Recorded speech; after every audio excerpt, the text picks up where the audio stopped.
Very sorry. वो my god, thank you so much. I think yeah, good evening, good evening. I was sorry.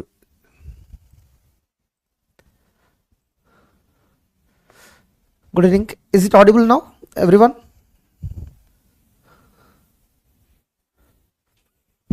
No sound अभी भी? थोड़ा वो mute में था, मैं देखा भी नहीं है, तो कमेंट्स देने के लिए थोड़ा आगे आना पड़ेगा मुझे। Is it clear now, audio and video everyone?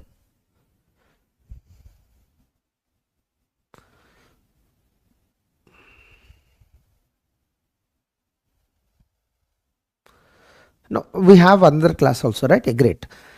तो इस सेशन में मैं ये बोल रहा था, अनडिसरेबिलिटी एंड ट्यूरिंग मशीन जो टॉपिक है, द लास्ट ईयर तक बहुत इंपॉर्टेंट था। लास्ट ईयर क्या हुआ था, एक क्वेश्चन भी नहीं आया। अगर क्वेश्चन नहीं आया ना, यू आर वेरी सेफ। क्यों? इसमें थ्योरेटिकल क्वेश्चन होता है, इसमें प्रॉब्लम सॉल्व करने का कोई जरूरत नहीं है।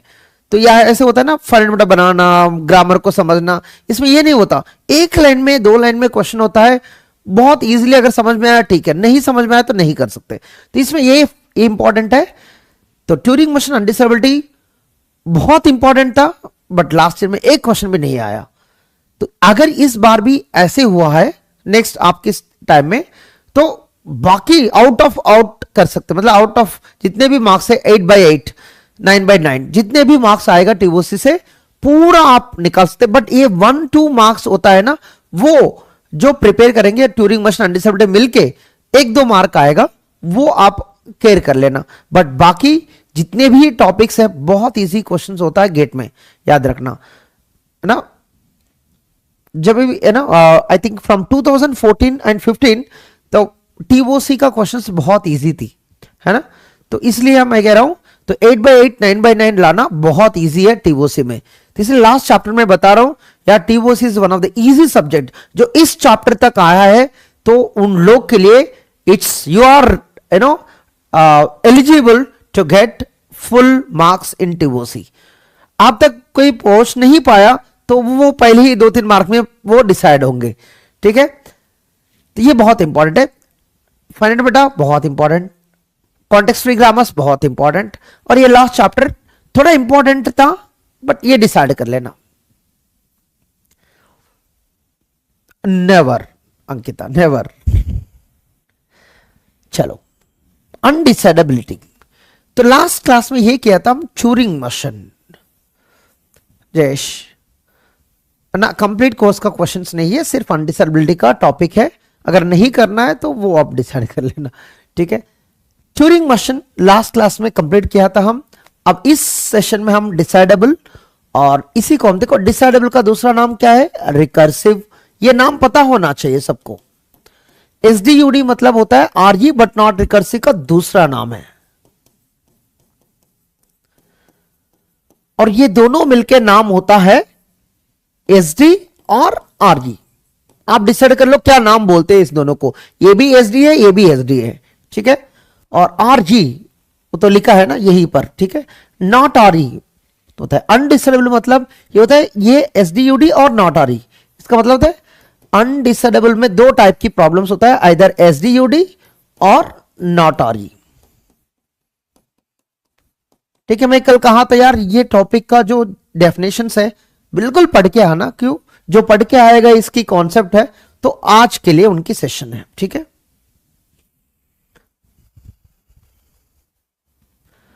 पीवाईक्यू के लिए अगर वीडियो चाहिए, आई थिंक यूट्यूब में हम पूरा पीवाईक्यू के लिए वीडियो बनाया, और अगर गेट पीवाईक्यू आप पीडब्ल्यू से खरीद किया है, उसमें हर क्वेश्चन की वीडियो बनाया है, ठीक है? पीडब्ल्यू का वीडियो यहां नहीं होगा, ठीक है?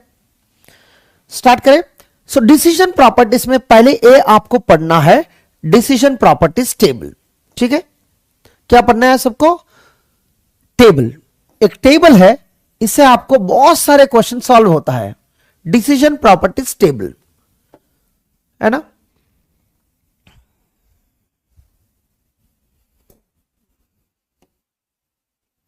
कितना बड़ा बनाना है यार, ये समझ नहीं आ रहा है, ठीक है? थोड़ा कलर ले लेते पहले।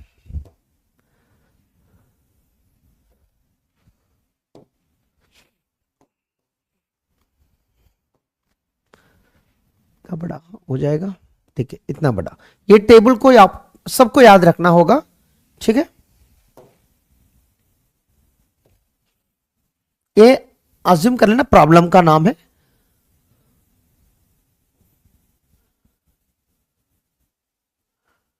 ठीक है। और ये फर्स्ट चैप्टर है रेगुलर लैंग्वेजेस, ये हो सकता है DCFLs और CFLs और जो भी है, दो लास्ट टॉपिक्स। हेडिंग्स डाल देते, ठीक है। हेडिंग्स के बाद जो है हम यहां लिख देते फर्स्ट प्रॉब्लम। आई थिंक ऐसे भी नहीं रखना चाहिए, इसी में रख देते।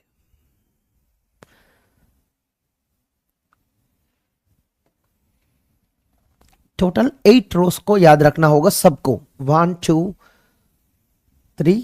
अगर एक भी भूल गए ना तो ऑर्डर भी बदलता है। तो without knowing even definition you can do lot of things, ठीक है। मैं यही आपको एक्सप्लेन करने वाला हूं। तो without knowing definitions how can you remember ये कंप्लीट टेबल, ये हम अभी प्रैक्टिस करने वाला है, ठीक है। अरे यार ये क्या है, अरे ठीक है,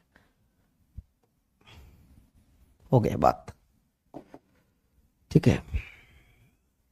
और स्टार्ट करें। ये डिसीजन प्रॉपर्टीज टेबल है, इसके लिए शॉर्टकट है, सब है हमारे पास,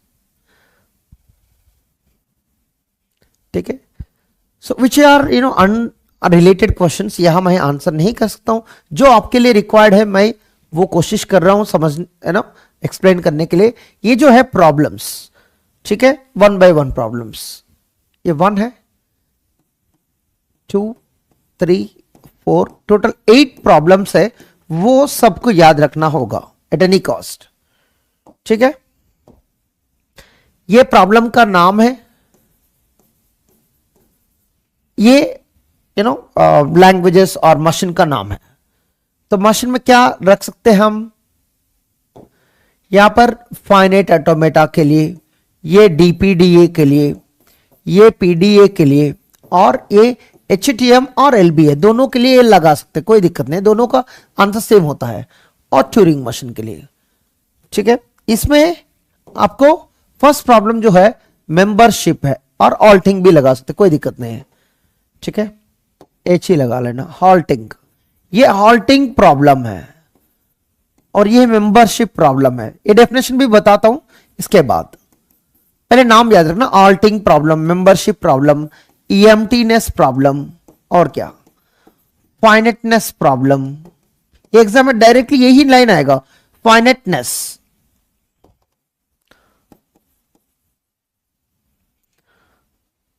टोटालिटी,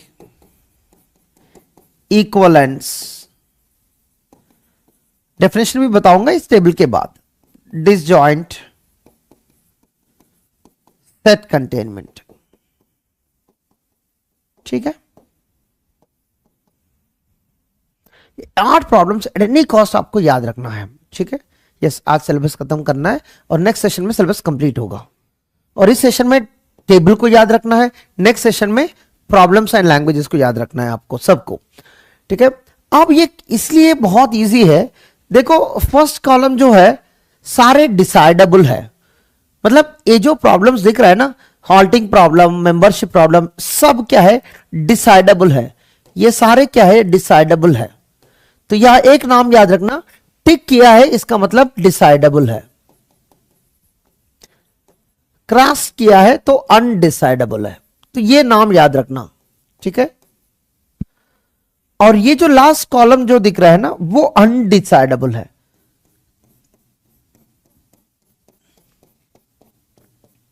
अब बाकी सब जो भी है तो उसको याद रखने का एक फॉर्मूला है।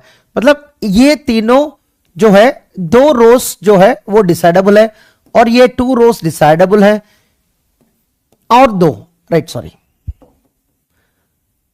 फर्स्ट 3 रो है, फर्स्ट ये है, एंड देन यहां तक है, देन यहां तक है, बस। तो बहुत इजी है याद रखना। तो पहले जो 2 रोज है HTM तक, और नेक्स्ट 2 रोज है PDA तक, और नेक्स्ट 2 रोज है और वो डीपीडी तक। नेक्स्ट 2 रोस है वो सिर्फ रेगुलर और फाइनाइट एलिमेंट लैंग्वेजेस के लिए, ठीक है। बहुत इजी है याद रखना भी, सिर्फ इस दोनों कॉलम को हटा दो, तो ये तो जरूरत नहीं है ना, तो सिर्फ ये जो कॉन्सेप्ट है इसको याद रखना। जो डीपीडीएस के लिए जो भी क्वेश्चन पूछा है ऑल्टिंग से लेकर इक्वलनेस तक डिसाइडेबल है, पीडीए में जो भी क्वेश्चन पूछा है ऑल्टिंग से लेकर फाइनाइटनेस तक डिसाइडेबल है, और ऑल्टिंग ट्यूरिंग मस्ट में जो भी पूछा है ऑल्टिंग एंड मेंबरशिप दोनों डिसाइडेबल है, ठीक है। बहुत इजी है कॉन्सेप्ट को याद रखना, बट कॉन्सेप्ट को समझना थोड़ा टाइम लगता है। तो वो है नेक्स्ट जो इसके बाद जो है what is halting, what is membership, what is emptiness, what is finiteness, ये सब हम देखने वाला है, ठीक है। एट एनी कॉस्ट इस टेबल को आप याद रखना होगा, जब याद रखोगे तभी ये इजी होगा गेट एग्जाम में, कि एग्जाम में which of the following is decidable, which of the following is undecidable, ये क्वेश्चन हमेशा आएगा। अगर उस टाइप की क्वेश्चन आया है तो इस टेबल से सॉल्व हो जाएगा। Is that clear? प्रॉब्लम्स के लिए ये शॉर्टकट हो जाएगा, बट लैंग्वेजेस के लिए थोड़ा और पढ़ना होगा हमको। Can we do it? थोड़ा रिप्लाई करो यार। नोटेड?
Right, great. तो इस टेबल को सब याद रखना होगा एट एनी कॉस्ट, ठीक है।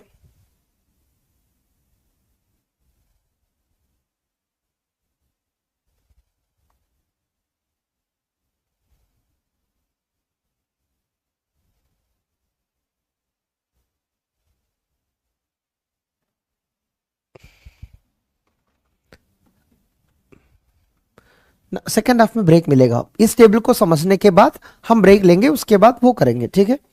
जल्दी कोशिश करेंगे इस ब्रेक इसको समझने के लिए। फर्स्ट प्रॉब्लम जो है हाल्टिंग प्रॉब्लम, बताना व्हाट इज हाल्टिंग प्रॉब्लम, ये तो इंपॉर्टेंट है ना। हाल्टिंग प्रॉब्लम समझना बहुत इंपॉर्टेंट है। उससे पहले what is the problem, right. Problem 3 type होगा, एक डिसाइडेबल, दूसरा सेमी डिसाइडेबल बट अनडिसाइडेबल, तीसरा नॉट आरी, ठीक है। 3 टाइप प्रॉब्लम्स होगा। तो अगर ये डिसाइडेबल है, अगर कोई भी प्रॉब्लम दिया है उसमें 2 टाइप के आंसर होता है, एस और नो। अगर दोनों के लिए लॉजिक है, एस के लिए भी लॉजिक है, नो के लिए भी लॉजिक है, वो डिसाइडेबल है। जैसे हम लैंग्वेजेस में कहते था यार वैलिड स्ट्रिंग्स, इनवैलिड स्ट्रिंग्स, दोनों के लिए लॉजिक है, उसको डिसाइडेबल कहता था हम। अब यहां पर कोई भी प्रॉब्लम पूछा, आर यू गोइंग होम, जाने के लिए भी आंसर है, अगर नहीं जा रहे उनके लिए भी आंसर है, तो वो डिसाइडेबल है, ठीक है। अगर एसडीयूडी कहा है, इसका मतलब होता है ये जो प्रॉब्लम है यस के लिए लॉजिक है बट नो के लिए लॉजिक नहीं है इनके पास।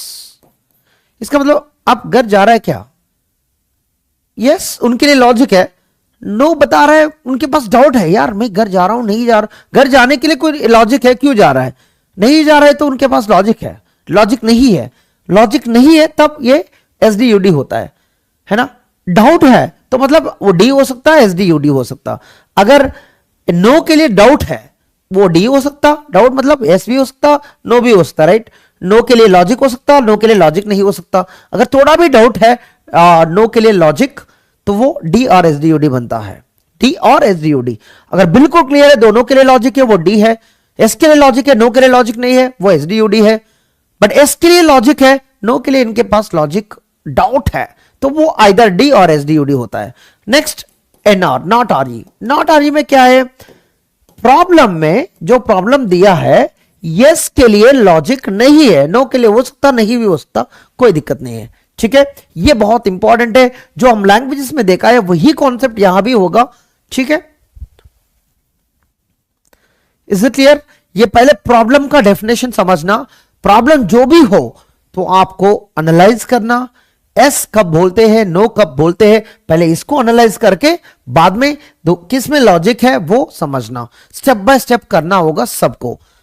ठीक है, तो एक क्वेश्चन बता रहा हूं, पहली प्रॉब्लम जो है हाल्टिंग प्रॉब्लम, ये फाइनाइट ऑटोमेटा के लिए अलग है। कितने प्रॉब्लम्स है यार इसमें, बहुत सारे है ना, कितने? फाइनाइट ऑटोमेटा के लिए अलग प्रॉब्लम है, और डीपीडीए के लिए अलग है, पीडीए के लिए भी अलग है, और एचटीएम के लिए अलग है, सबके लिए अलग अलग है। तो कैसे पूछेंगे इसको? हाल्टिंग प्रॉब्लम जो होता है सबके लिए अलग अलग डेफिनेशन है। फर्स्ट देखो, for finite automata, is finite automata halts on W, ये क्वेश्चन है। इसका मतलब I will give you finite automata, जो भी random finite automata, I will give you string, can you decide is that finite automata halts on given W?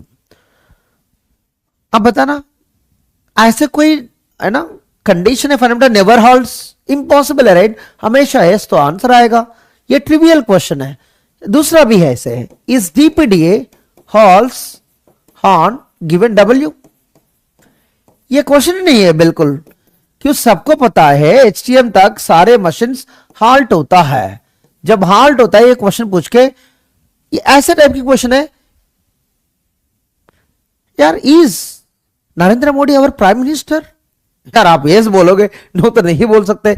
ये बिल्कुल इस type की क्वेश्चन है, वो ट्रिवियल यार, इसके लिए एल्गोरिथम भी जरूरत नहीं था, तो क्वेश्चन पूछ रहा है बंदा। ठीक है, ट्रिवियल, ट्रिवियल में नो कभी नहीं आता, अगर आएंगे तो ना लॉजिक देखेंगे हम, तो नो के लिए सोचना भी नहीं है, क्यों हमेशा आंसर हैस है, क्यों ये जो मशीन्स है एफए डीपीडीए पीडीए हमेशा आल्ट होता है। ठीक है,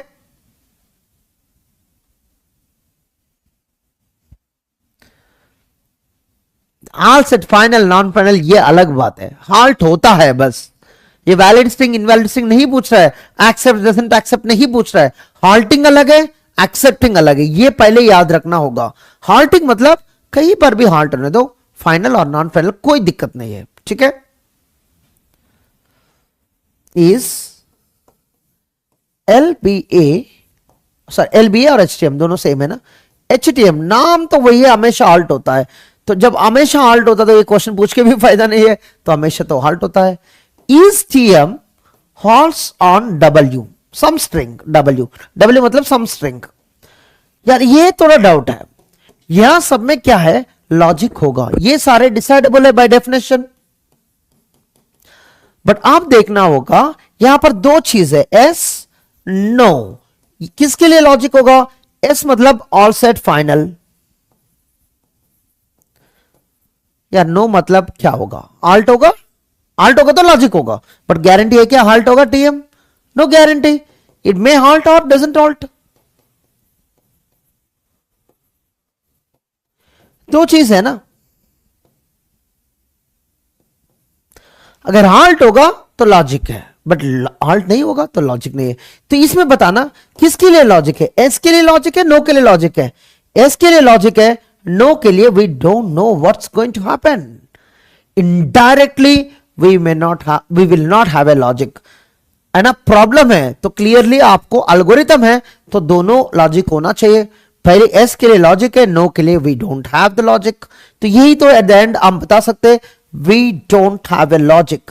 क्लियरली आप स्टिक मार सकते, क्यों? We can not prove the logic, we can not show the logic, तो इसलिए ये जो प्रॉब्लम होता है S D U D, is that clear everybody? क्यों लिखा है एसडीओडी? ये तो अनडिसाइडेबल है, गारंटी अनडिसाइडेबल है ना, बट इनके लिए ट्यूरिंग मशीन है, बट फिर भी अनडिसाइडेबल है। ठीक है, एवरीबॉडी क्लियर? अनडिसाइडेबल तो है, बट ए एसडीयूडी है। एग्जाम में कभी कभी ये भी आएगा, halting problem is dash decidable, no, undecidable yes, semi decidable yes, क्यों ये सेमी डिसरेबल भी है, राइट, सेमी डिसरेबल भी है, डन। तो प्रॉब्लम बताएगा हॉल्ट मतलब लॉजिक है, डजंट हॉल्ट कभी भी आया, एक बार भी आया, वहां पर लॉजिक नहीं होता। तो ये पॉइंट को याद रखना होगा, डज नॉट हॉल्ट एक बार भी आया है, उस सिचुएशन में लॉजिक ही नहीं होता, ठीक है। या डज नॉट हॉल्ट भी पॉसिबल है, तो इसलिए इनके लिए लॉजिक नहीं बनेगा, डन। तो ये हॉल्टिंग प्रॉब्लम, तो एग्जाम में halting problem for regular languages और sorry finite automata, halting problem for DPDA PDSTM decidable है, halting problem for Turing machine undecidable but semi decidable, ठीक है। हॉल्टिंग प्रॉब्लम को समझने के लिए ट्यूरिंग मशीन होगा, बट हॉल्टिंग ट्यूरिंग मशीन नहीं होगा। आई होप नो डाउट, कभी भी एग्जाम में आया है हॉल्टिंग प्रॉब्लम, तो ये बात समझना, ये मशीन हमेशा हॉल्ट होता है बाय डेफिनेशन, इसलिए इनकी प्रॉब्लम जो है डिसाइडेबल। ये भूलना भी नहीं है, अगर थोड़ा भी भूल गए इस टेबल को याद रखना, बस टेबल में तो ऑलरेडी आंसर है, ये सब डिसाइडेबल है यहां तक, राइट। ये टेबल याद रख सकते हैं आप बहुत आराम से, ठीक है। या तो टेबल भी ऐसे बना हुआ, इस पैटर्न में बना हुआ, राइट, इस पैटर्न में, तो बहुत इजी है याद रखना भी।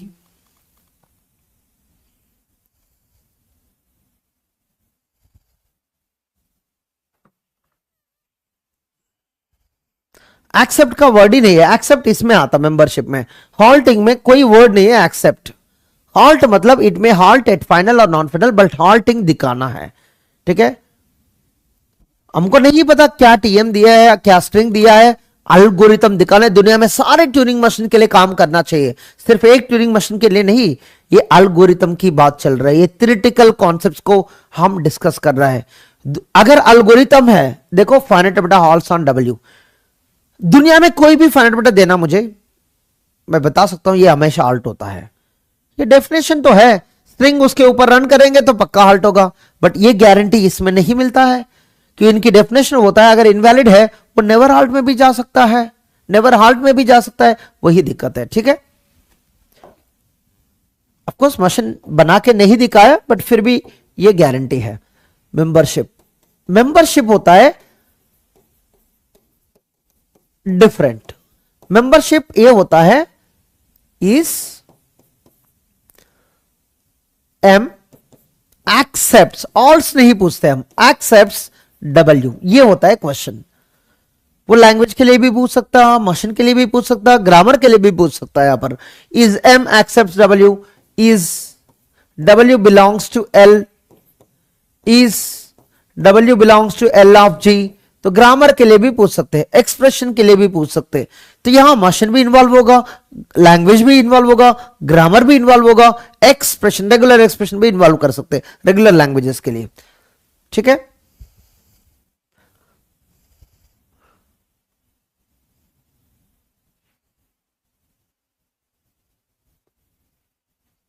वो depends on machine Jayesh, you can not decide, right. मैं क्या ट्यूरिंग मशीन दिया आपको नहीं पता, क्या सेटिस्फाई होता आपको नहीं पता, ठीक है। अगर स्ट्रिंग वैलिड है वो ऑल्ट होगा, इनवैलिड है वो मशीन डिसाइड करेगा, but machine to machine vary होगा ना।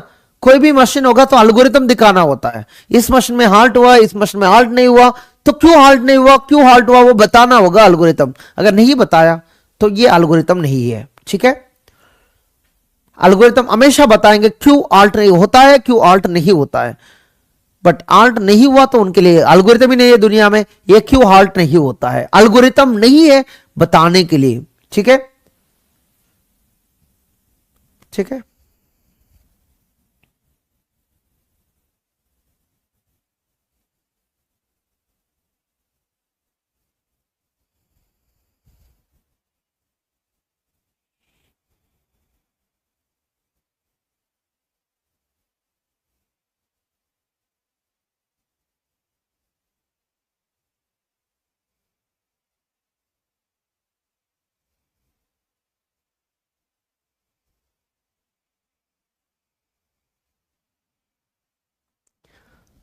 तो अब यार मैं पूछना जरूरत नहीं यार, मेंबरशिप के लिए देखो, फाइनाइट ऑटोमेटा, डीपीडीए, पीडीए, अगर कोई भी सेमेस्टर एग्जाम पढ़ लिया ना, तो इनके लिए ऑलरेडी CY के अल्गोरिथम है, ये जो अल्गोरिथम है तो order of n cube time लेगा, तो अल्गोरिथम ही है इनके लिए। अगर n लेंथ इनपुट है तो वो लेगा order of n cube time. तो अगर इनपुट जो है n लेंथ है तो ये अल्गोरिथम लेगा n लेंथ। तो HTM तक आपको डेफिनेशन ही बताएगा, वो हमेशा ऑल्ट होता, वैलिड होगा अगर स्ट्रिंग बिलोंग्स टू, इनके लिए कॉमन एल्गोरिथम भी है, कॉमन एल्गोरिथम भी है, वैलिड है ऑल सेट फाइनल, इनवैलिड है उनके लिए भी हाल्ट होता। अगर दोनों के लिए भी हाल्ट होता तो लॉजिक तो पक्का होगा, हाल्ट नहीं होगा तो तभी दिक्कत है, हाल्ट होगा तो कोई दिक्कत नहीं है ना। ट्यूरिंग मशीन में प्रॉब्लम हो सकता है, यह क्या है, अगर वैलिड है ऑल्स कोई दिक्कत नहीं है, बट इनवैलिड स्ट्रिंग जो होता है तो उनके लिए कोई गारंटी नहीं है। तो मतलब लॉजिक इनके लिए होगा, इनके लिए लॉजिक नहीं होगा। तो आप इसको देख के बता सकते हैं ये वैलिड के लिए इनवैलिड के लिए दोनों के लिए लॉजिक है, इसका मतलब ये डिसाइडेबल है, और ये जो है SDUD है। तो अगर एग्जाम में पूछा है तो membership problem for Turing machine ये होता है SDUD, और मेंबरशिप प्रॉब्लम फॉर ये चारों में कोई भी मशीन है वो डिसाइडेबल कह देना बस। Is it clear? हाल्ट मतलब logic exist, we don't know what happens मतलब लॉजिक नॉट एग्जिस्ट। ठीक है,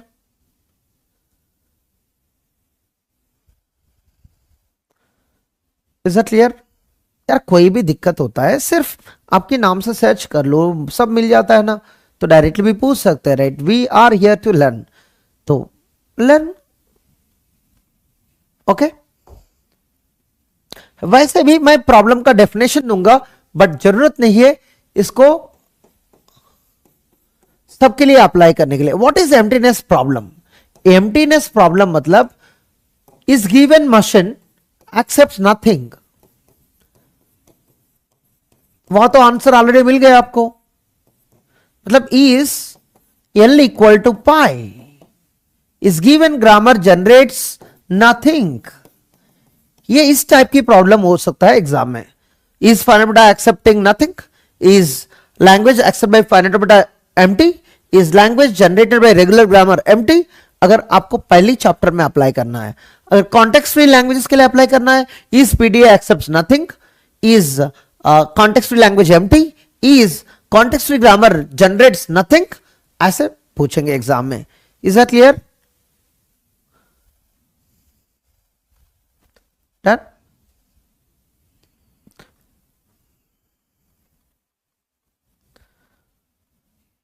ये एम्प्टीनेस का प्रॉब्लम है, ठीक है। और फाइनेटनेस को कैसे हम डिफाइन करते हैं? बेसिकली फाइनेटनेस मतलब is M accepts finite language. ये जो M है कॉलम के ऊपर डिपेंड होता है, फाइनेट बेटा DPDA, PDA, HTM, TM। Is M accepts finite language, नहीं तो इज L ऑफ M और L equal to finite, is language generated by grammar. अगर ग्रामर है इनके लिए, वो फाइनेट लैंग्वेज को जनरेट कर रहा है क्या, वो है, ठीक है। ये डेफिनेशन बहुत इंपॉर्टेंट होगा एग्जाम में, यही चेंज होता है। Is PDA accepts finite language, is Turing machine accepts finite language, column के अकॉर्डिंगली आपको मिल जाएगा, ठीक है। इसको यार इसका नाम ही होता है फाइनेटनेस डेफिनेशन। एग्जाम में ये भी हो सकता which of the following problem is decidable, उसमें फाइनेटनेस दिख सकता, नहीं तो इस डेफिनेशन भी दिख सकता है, ठीक है। ठीक है, there is no class tomorrow, today is the last class we have, right? Next session is the last class. और टोटालिटी, टोटालिटी का डेफिनेशन क्या है? टोटालिटी मतलब is L is equal to sigma star.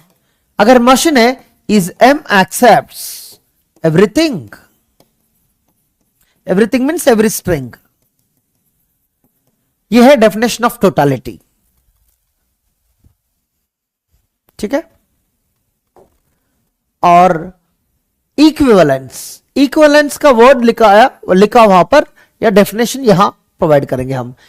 अगर दो मशीन दिया है is M1 equivalent to M2, इसका मतलब क्या होता है? Is language accepted by M1 is it same as language accepted by M2। अगर एस नो के लिए दोनों के लिए लॉजिक है तब डिसाइडेबल है, तो टेबल में मिलेगा आपको आंसर। ठीक है,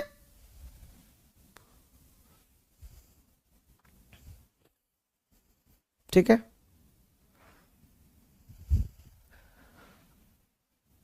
ग्रामर्स दिया है तो दो ग्रामर्स का जो लैंग्वेज है सेम है क्या?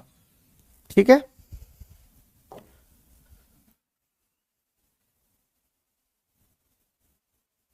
डिसजॉइंट, डिसजॉइंट को हम ये भी कह सकते हैं इंटरसेक्शन एम्प्टी प्रॉब्लम। मतलब दो लैंग्वेजेस है, इनकी जो इंटरसेक्शन है एम्प्टी है क्या, इसको बोलते हैं हम डिसजॉइंट प्रॉब्लम। तो इसको हम ऐसे भी लिख सकते हैं, दो मशीन्स है, उनकी लैंग्वेजेस जो होता है उनकी इंटरसेक्शन है एम्प्टी है क्या। अगर दो ग्रामर्स है तो ग्रामर्स जो रिप्रेजेंटेड लैंग्वेजेस है उनकी इंटरसेक्शन एम्प्टी है क्या। इंटरसेक्शन एम्प्टी, इसका प्रॉब्लम होता है इंटरसेक्शन एम्प्टी, ये भी एक प्रॉब्लम का नाम है। ठीक है, इंटरसेक्शन अगर एम्प्टी हुआ वो डिसजॉइंट है, अगर एम्प्टी नहीं हुआ वो नॉट डिसजॉइंट है। ठीक है, तो अगर दो मशीन्स दिया है, रैंडमली दो फाइनाइट ऑपरेटर दिया है, तो अगर दो फाइनाइट ऑपरेटर का लैंग्वेज सेम है नहीं, कैसे डिसाइड करोगे? दो फाइनाइट ऑपरेटर को आप मिनिमम डीएफए बनाना, एल्गोरिथम है, दोनों फाइनाइट ऑपरेटर को डीएफए में कन्वर्ट करो, मिनिमाइजेशन एल्गोरिथम अप्लाई करके दोनों मशीन देखो, अगर दोनों बिल्कुल सेम है, सेम लैंग्वेज, थोड़ा भी अलग है वो सेम नॉट सेम लैंग्वेज, तो इनके लिए एल्गोरिथम भी है। ऐसे पीडीए के लिए, सॉरी पीडीए के लिए नहीं है, डीपीडीए के लिए भी है और डीएफए के लिए भी है। तो इसलिए फाइनाइट ऑटोमेटा एंड डीपीडीए के लिए ये प्रॉब्लम डिसाइडेबल, सॉरी इक्वलेंस के लिए कह रहा था, राइट? ये इक्वलेंस नहीं, क्या है वो, वेरी सॉरी, इक्वलेंस का मैं वो लॉजिक बता रहा था, इससे पहले हो गया वो यार, ये इसका लॉजिक बता रहा हूं। ये फाइनाइट ऑटोमेटा के लिए डिसाइडेबल क्यों है? तो अगर दो फाइनाइट ऑटोमेटा दिया है, इसको मिनिमम डीएफए बनाना, ये वन मान लो, इनके लिए भी मिनिमम डीएफए बनाना, वो बन सकता है ना, एनएफए दिया, डीएफए दिया, उनके लिए मिनिमम डीएफए तो होंगे, एल्गोरिथम यूज करके कर सकते हैं। ये दोनों अगर बिल्कुल सेम है, सेम लैंग्वेज है, थोड़ा भी एक ट्रांजिशन, एक स्टेट कोई भी डिफरेंट है, तो बिल्कुल वो दोनों नॉट इक्वलेंट है। ठीक है, ये एल्गोरिथम आप ऑलरेडी पता है, एनएफए दिया है उसको डीएफए में कन्वर्ट कर सकते हैं। अगर ऐसे भी पूछा है, is DFA equivalent to NFA, yes, ये प्रॉब्लम तो डिसाइडेबल है कि इस एनएफए को डीएफए में कन्वर्ट करेंगे और डीएफए को मिनिमम डीएफए बनाएंगे, मिनिमम डीएफए, इसको मिनिमम डीएफए बनाएंगे, तो बिल्कुल सेम है, तो बिल्कुल सेम लैंग्वेज होगा, तो इक्वलेंट होगा। ठीक है, ठीक है, तो ये डिसजॉइंट है। अगर दो मशीन दिया है, उसकी लैंग्वेजेस आइडेंटिफाई करके उनकी इंटरसेक्शन करना है, ठीक है, देन वो एम्प्टी, ये एम्प्टीनेस प्रॉब्लम होता है। इंटरसेक्शन करने के बाद एम्प्टीनेस भी डिसाइडेबल है, तो ये प्रॉब्लम भी डिसाइडेबल होता है। तो डिसजॉइंट डिसाइडेबल है नहीं है, वो टेबल में आंसर दिया है, एक बार चेक कर लो। लास्ट जो है सेट कंटेनमेंट, क्या है? सेट कंटेनमेंट, ये होता है सबसेट चेकिंग। क्या होता है? Subset check. इसका मतलब होता है अगर टू लैंग्वेजेस दिया है आपको, एक लैंग्वेज दूसरी लैंग्वेज की सबसेट है क्या? अगर दो मशीन दिया है तो L of M1 subset of L of M2। अगर दो ग्रामर दिया है, same L of G1 subset of L of G2। तो दो लैंग्वेजेस दिया है आपको, कुछ नहीं करना है, तो एक लैंग्वेज दूसरी लैंग्वेज को सबसेट बनता नहीं बनता वो चेक करना होगा। अगर दोनों के लिए लॉजिक है वो डिसाइडेबल है, तो इनकी पूरा आंसर जो है टेबल में बना के दिया है। तो एक बार आपको टेबल याद रखना, अनडिसाइडेबल है तो इसका मतलब उनके लिए ट्यूरिंग अल्टिंग ट्यूरिंग मशीन नहीं है, जो जो टिक मारा है उनके लिए तो अल्टिंग ट्यूरिंग मशीन है, तो इसका मतलब एल्गोरिथम है।